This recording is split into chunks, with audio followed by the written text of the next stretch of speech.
નમસ્કાર. આ વર્ષે સુપર એલ નિનોની ચર્ચા બહુ જ ચાલી રહી છે. તો ચાલો જાણીએ ગુજરાતના ચોમાસા અને ખેતી પર આની શું અસર પડી શકે છે. તો સૌથી પહેલાં આ એલ નિનો છે શું? સીધી વાત કરું ને તો પેસિફિક મહાસાગર ગરમ થઈ જાય છે. આ તસવીરથી બધું જ સાફ થઈ જાય છે. એલ નિનોમાં પવનની પેટર્ન બદલાઈ જાય છે. અને આ બદલાવની મોટી અસર થાય છે, જેમ કે ભારતમાં ઓછો વરસાદ અને ગરમીમાં વધારો.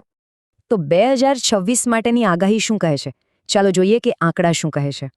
અમેરિકાની NOAA એજન્સીનું કહેવું છે કે 2026માં એલ નિનો આવવાની 61% શક્યતા છે.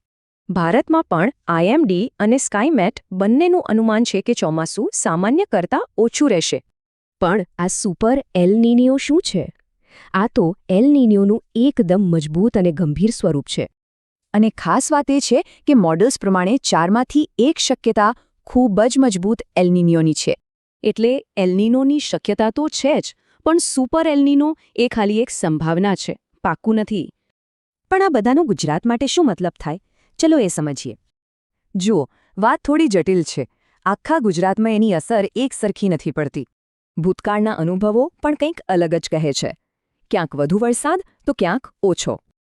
જેમ કે નબળા એલ નિનો વખતે વધારે વરસાદ જોવા મળ્યો, પણ મજબૂત એલ નિનોના પરિણામો મિશ્ર હતા. આની સીધી અસર મુખ્ય પાકો પર પણ પડે છે.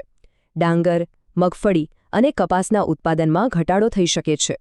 અને એક મોટો ખતરો એ પણ છે કે ચોમાસું કદાચ સમય પહેલાં જ પૂરું થઈ જાય.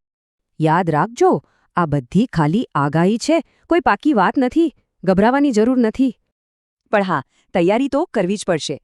જેમ કે હવામાન પર નજર રાખવી અને પાણીનું આયોજન કરવું. તો છેલ્લો અને સૌથી મોટો સવાલ એ છે, આ બધી શક્યતાઓ જાણીને શું આપણે ખરેખર તૈયાર છીએ?